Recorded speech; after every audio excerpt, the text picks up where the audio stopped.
안녕하십니까. 자세한 양수입니다. 오늘이 12월 17일 금요일. 지금 현재 시각은 4시 25분 접어들고 있습니다.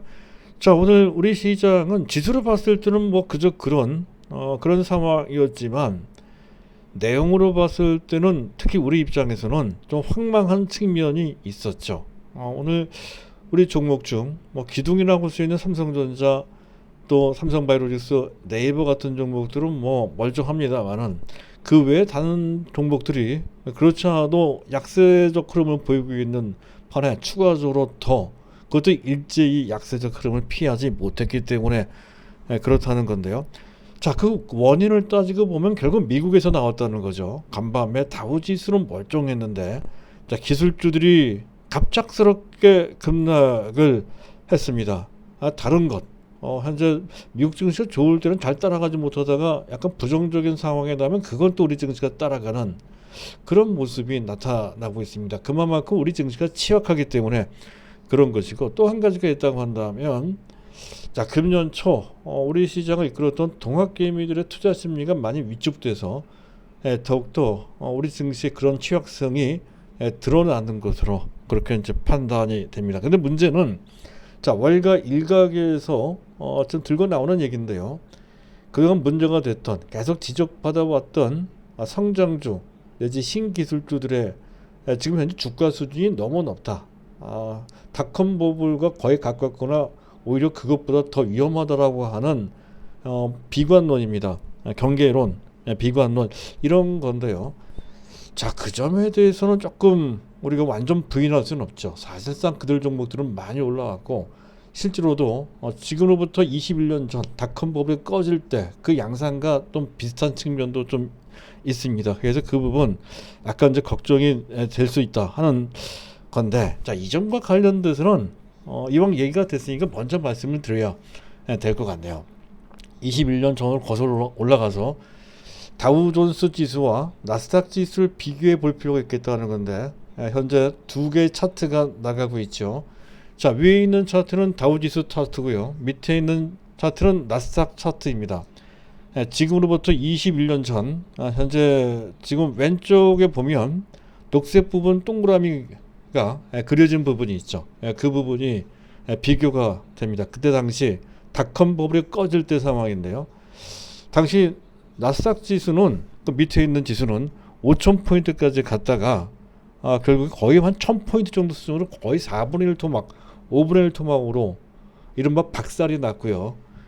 그리고 당시 다우지수는 약간 내려갔습니다만 큰 변화 없이 비교적 탄탄한 모습으로 횡보하는 모습을 비교해서 볼 수가 있습니다.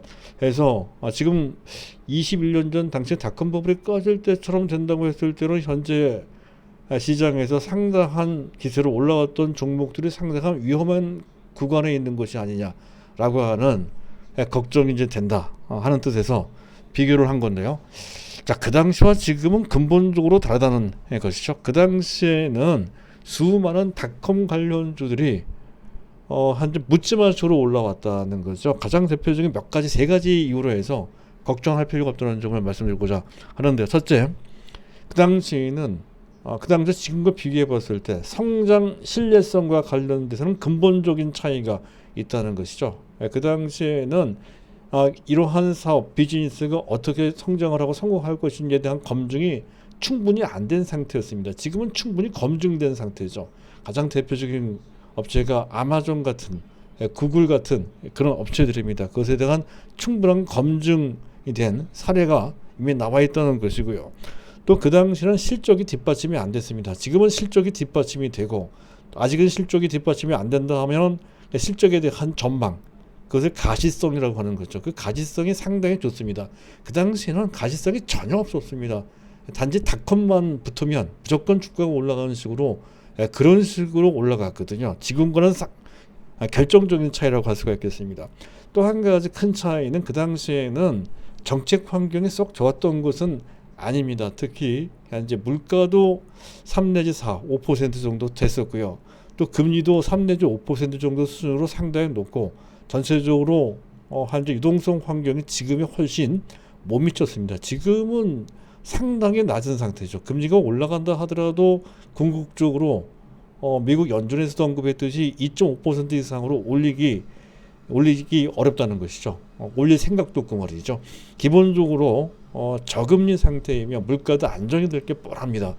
기본적인 차이죠. 이런 것 때문에 그 당시 닷컴 버블이 꺼질 때와 지금 비교하는 것은 말이 안 된다는 것이죠. 비교할 수가 없습니다. 따라서 이러한 흐름은 추세적으로 계속 지속된다라고 하는 믿음을 갖고 여태까지 그래왔던 일관되게 계속 밀고 나갈 필요가 있다 하는 점을 말씀드리고자 하고요. 이전과 관련한 내용은 오늘 준비된 내용에도 일부 포함되어 있습니다. 그때 다시 한번 더 다른 사례를 통해서 확인을 좀 해보는 시간을 갖도록 하겠습니다. 자, 일단 그것을 배경으로 해서 제가 준비한 것은 일단 우리 포트폴리오의 무게 중심은 특히 장기 정석 투자 관점에서는 더욱더 잘 알고 계시겠지만 삼성전자입니다. 삼성전자 무게 중심을 둬야 된다는 건데 지금 대만 트랜스포스라고 하는 그런 그 기관이 있습니다. 이제 그 업체에서 지금 디램이 계속 4분기뿐만 아니라 내년도 이제 1분기까지는 계속 약세를 보일 것이다 하는 관점에서 단기, 중기 실적을 좀 우려하는 그러한 전망을 내놨습니다. 자, 그것과 관련된 내용을 한번 파악해 보도록 하고요. 두 번째, 앞에서 말씀드렸듯이 신기술과 관련돼서 글로벌 현재 유명 기업들, 유명 기업들의 현재 그와 관련된 입장, 이런 것도 현황, 입장이나 현황 이런 것들을 좀 알아두면 조금 안심하시는데 도움이 될 것 같아서 그 내용을 준비했습니다. 종목에 대한 판단은 오늘 생략하기로 하겠습니다. 시장이 그러니 뭐 그런 종목을 구체적으로 들여다볼 필요는 없을 것 같습니다. 중요한 것은 시장을 좀 보는 그런 눈, 그리고 그와 관련된 전략가, 그리고 뚝심 이런 것들이 중요한 그런 타이밍이다 판단돼서 그런 내용만 말씀드릴까 합니다. 자, 주식 투자하는 게 결코 쉽지가 않죠. 원래 어렵습니다. 원래 그렇게 쉬우면 모든 주식 투자자들이 모두 부자가 되겠죠.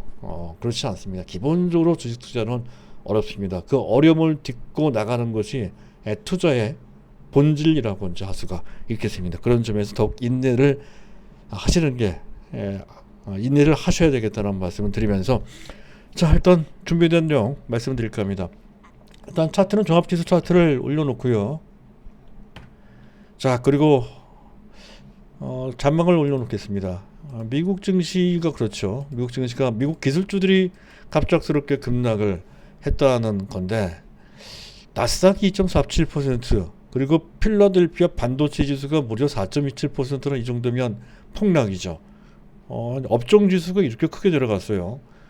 그에 따라서 뭐 현재 AMD나 또는 퀄컴이나 반도체 관련주, 엔비디아나 이런 종목들이 뭐 작게는 3%, 많게는 7, 8% 정도 그런 식으로 반도체 관련주들이 일제히 폭락했다는 건데 그런 것 치고는 삼성전자가 멀쩡했죠.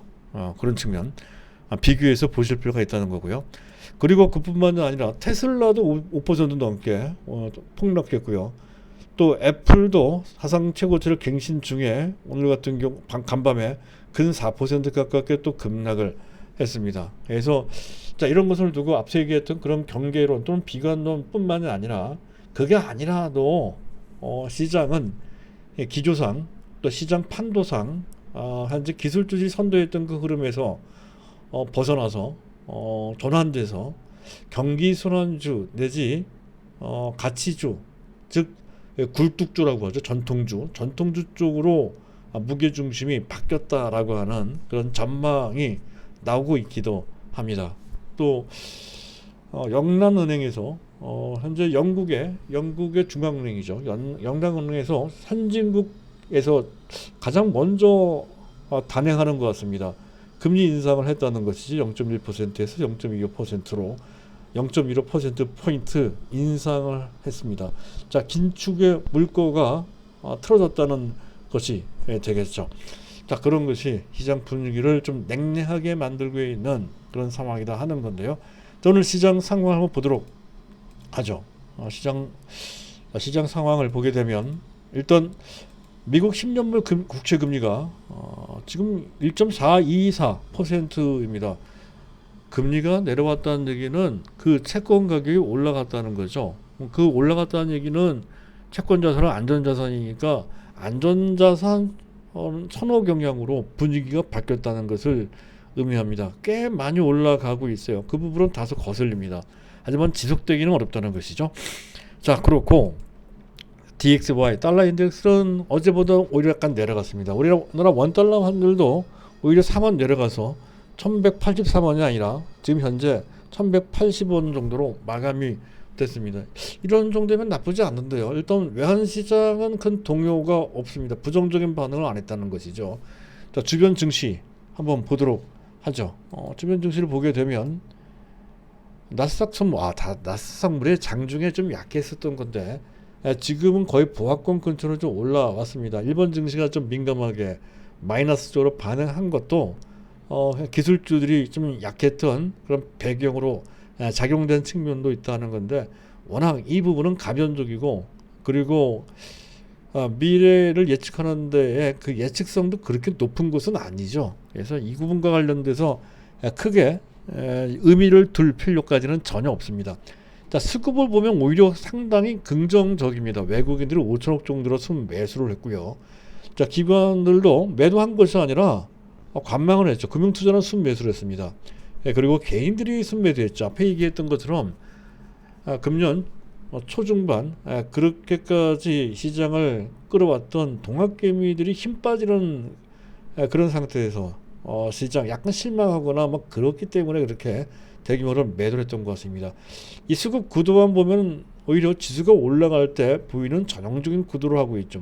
뭔가 문제가 있다라고 했을 때는 외국인들이 오히려 매도를 했겠죠. 근데 기본적으로 지수 흐름은 크게 문제될 것이 없다, 이런 관점으로 보시면 될 것 같고요. 사실은 그 연장선상에 신기술주도 포함이 되죠.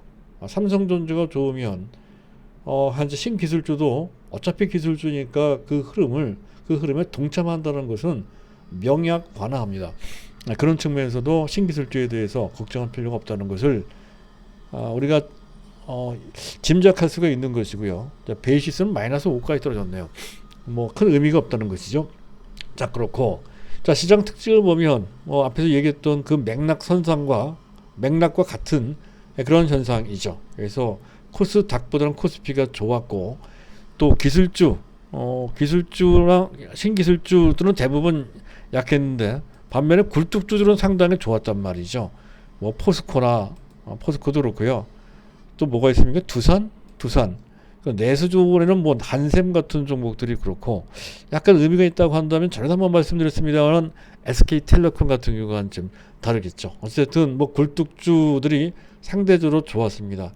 그래서 미국 시장에서의 기류도 지금부터는 굴뚝주 내지 경기순환주 내지 가치주들이 부각되는 수순이 온다, 이렇게 얘기를 하는데, 과연 그쪽으로 우리 포트폴리오 물꼬를 돌릴 수 있느냐 하면 그렇게 쉽지가 않습니다.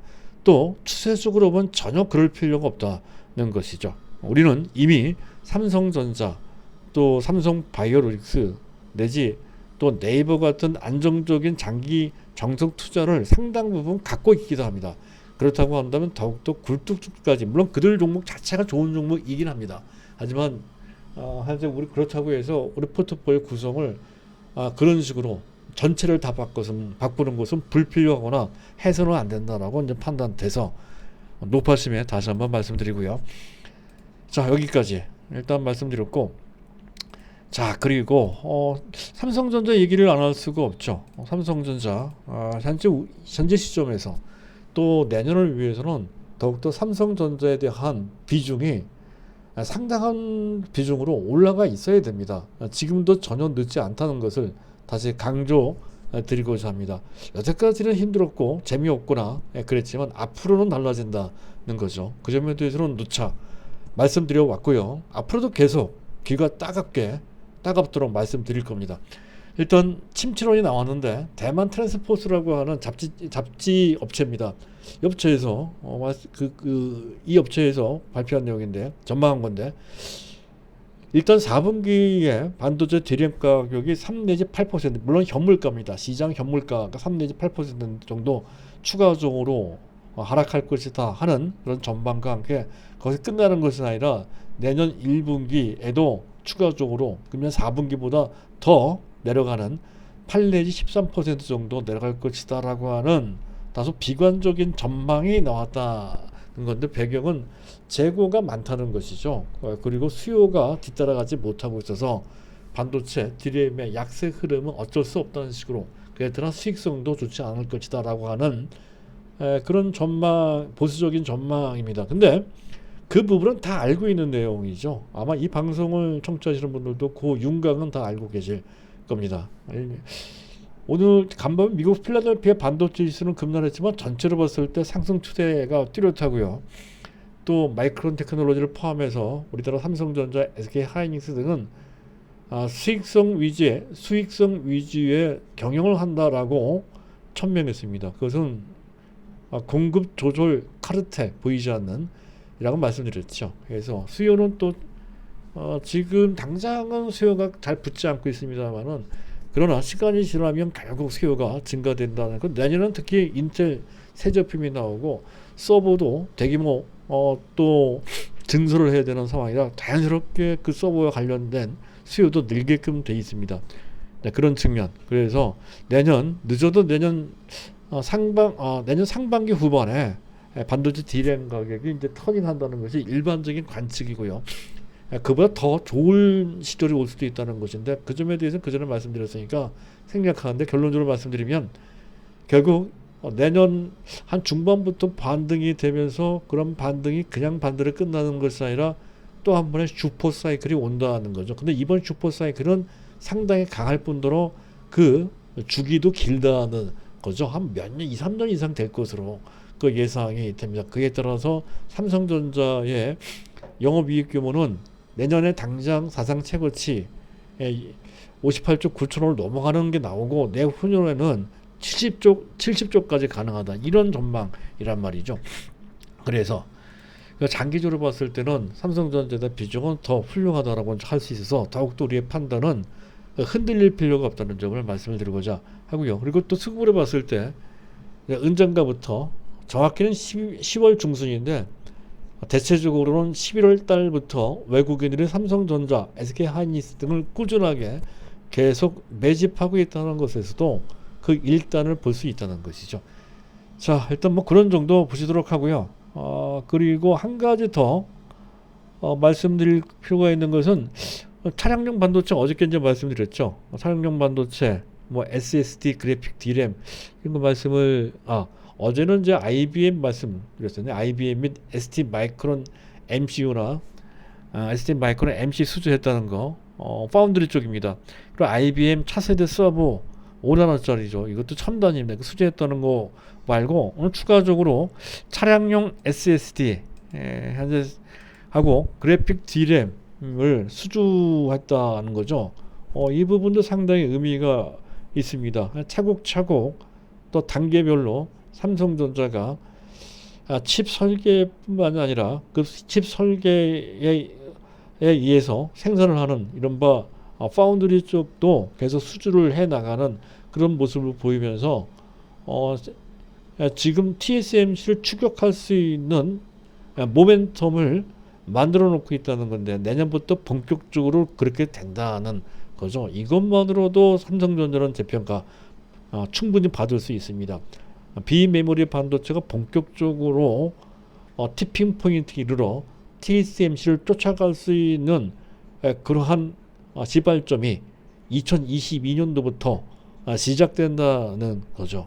그래서 그런 정도까지만 봐도 삼성전자 지금 당장은 느리지만 또 우리가 최근까지 했던 신기술주들의 단기적으로 왔다 갔다 하는 그런 흐름에 비해서는 답답할 정도로 더디지만 그런 데 신경 쓰지 말고 계속 밀고 나갈 만한 충분한 가치가 있다는 것을, 대신 상당히 또 안정적이잖아요. 장기적으로 봤을 때는 삼성전자만큼의 누적 수익률을 내기가 결코 쉽지 않습니다. 그런 측면에서 봤을 때 더욱더 삼성전자에 대한 기본적인 비중 외에 자기 성향에 따라서는 한 삼성전자의 비중을 절반 이상 가져가는 것도 충분히 필요하다라고 이제 말씀을 드릴 수가 있겠습니다. 자, 여기까지. 자, 그리고 이제 마지막으로 기술주에 대해서 신기술주, 메타버스나 또는 NFT나 또는 각종 코인 등의 토큰을 뜻하는 그 신기술에 대해서 그 중에서 메타버스와 관련된 이슈만 사례로 현재 글로벌 업체들이 어떤 입장에 있는지 등을 좀 말씀을 드릴까 합니다. 자, 글로벌 스타트업들이 그래서 뭐 상당히 잘 나가는 업체들인데요. 디지털 업무 공간을 가상 공간에 마련하고 있다는 소식이 여기저기서 본물 터지듯이 들려오고 있다는 건데요. 가장 대표적인 업체가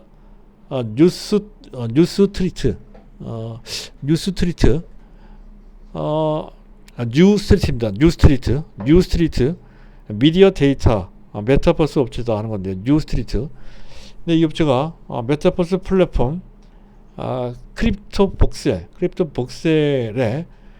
자기네 본사를 설치했다고 하는데 이 본사 설치하는 비용이 얼마 안 들었다고 해요.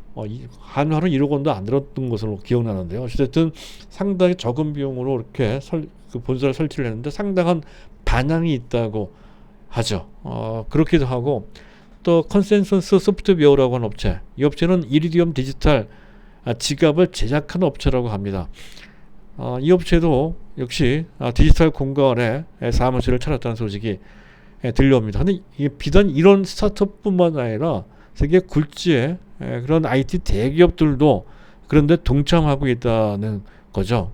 가령 현재 그 페이스북 그전 페이스북 사명 변경한 다음에는 메타가 됐죠. 이 메타도 호라이즌 월드라고 하는 그런 것, 가상 공간의 회의 체계입니다. 그래서 가상 공간에 만들었다는 것이죠. 가상 공간의 사무실을 통해서 회의를 하는 그런 시스템을 현재 도입을 했다는 이런 식입니다. 이게 여기서 끝이는 것이 아니라 대부분의 현재 그런 IT 기업들, 국내 기업도 다 마찬가지 이런 식으로 러쉬를 하고 있다는 것이 그렇고, 그리고 그것을 한 전체적인 흐름을 몇 마디로 정리한 사람이 빌 게이츠입니다. 이 빌 게이츠가 자, 메타버스는 우리 삶의 많은 부분을 대체할 것이다라고 이 양반 나이가 이제 거의 이제 70이 다 됐죠. 근데 이 사람이 이런 식으로 얘기를 합니다.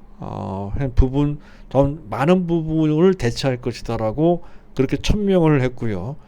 그리고 작업 공간의 혁명이라고 하는 얘기를 했습니다. 시공간을 초월을 한다는 것이죠. 국경 이런 것도 다 각종 제도 이런 것 다 이제 초월할 수 있는 그런 세대, 그런 세계가 온다는 건데 메타버스로 이게 가능합니다.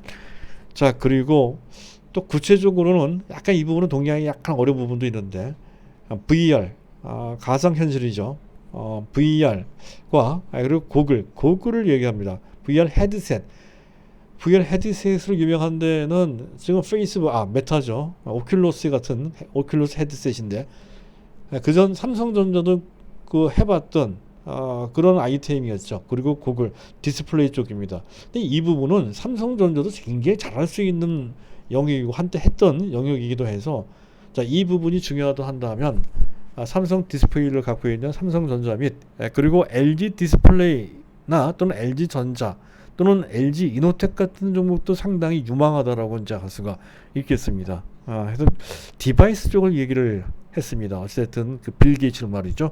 자, 그 부분과 관련된 약간 우리가 참고를 할 필요가 있겠다는데 비단 디바이스 뿐이겠습니까? 전반적인 시스템, 콘텐츠, 소프트웨어, 솔루션 모든 것이 다 해당이 된다는 거고 그중에 메타버스와 병행해서 NFT나 또는 각종 토큰, 자, 이런 그 토큰 경제 이런 것까지 다 아울러서 다 그 비전이 상당히 밝다는 것, 밝다는 정도로 약간 부족합니다. 어마어마한 신세계가 연륙이 있다는 그런 관점으로 이제 보실 필요가 있겠습니다. 자, 그리고 블룸버그에서는 상당 기간 구체적인 그 기간 종료 기간을 명시하지는 않았는데요.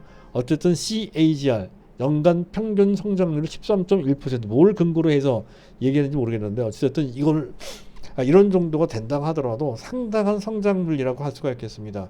일반적인 어느 정도 성숙된 산업, 이제 시작된 산업도 비슷합니다만은 그런 산업들은 연평균 성장률이 5%가 제일 되지가 않습니다. 근데 이게 13.1% 상당히 빠른 속도인데 아마도 이거보다 훨씬 더 빠른 속도로 시장은 성장할 것으로 그렇게 판단이 됩니다. 최소한 이런 정도로 성장한다는 정도로 보시면 될 것 같고요.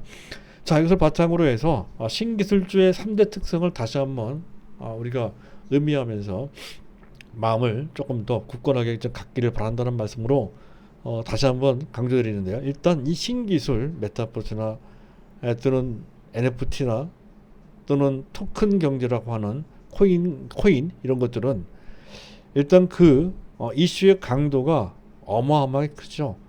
글로벌 인간의 삶의 질을 근본적으로 바꾸는 정도의 메가 트렌드입니다.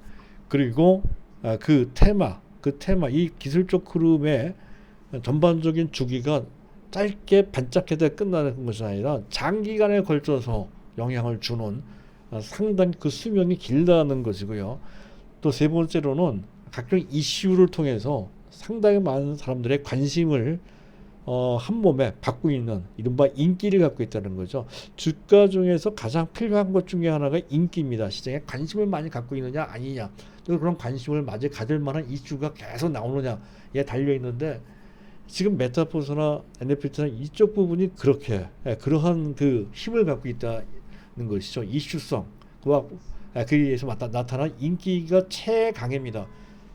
중간중간에 최근처럼 그 인기가 식을 수는 있어도 다시 또 인기가 부활되는 것은 너무나 뻔한 것이죠. 따라서 최근 약간 조정을 좀 받는다고 해서 그에 굴할 필요가 전혀 없다는 것이고, 따라서 안 갖고 계신 분들은 그와 관련된 종목들 저는 5개를 말씀드리겠죠. 오늘 비록 두 번째 음봉이 나왔지만 두 번째 음봉 정도에서 받아줘야 된다라고 했던 다날 그리고 위메이드, 장중 플러스를 지키지 못했지만 위메이드, 그리고 DOU, 그리고 자이언트 스텝 및 그리고 맨 마지막으로 알체나 같은 종목들을 계속 보시면서 그 중에서 적당하게는 2개, 조금 더 욕심을 낸다면 3개 정도의 종목을 잡아서 가지고 가는 것이 필요하다라고 말씀드리고 있죠. 그런 정도의 컨셉으로 그들 종목을 보시고 전반적인 포트폴리오 구성도 잘 헤아려서 적당히 균형을 맞춰서 포트폴리오 구성하시기를 바란다는 것으로 오늘 말씀을 모두 마치도록 하겠습니다. 감사합니다.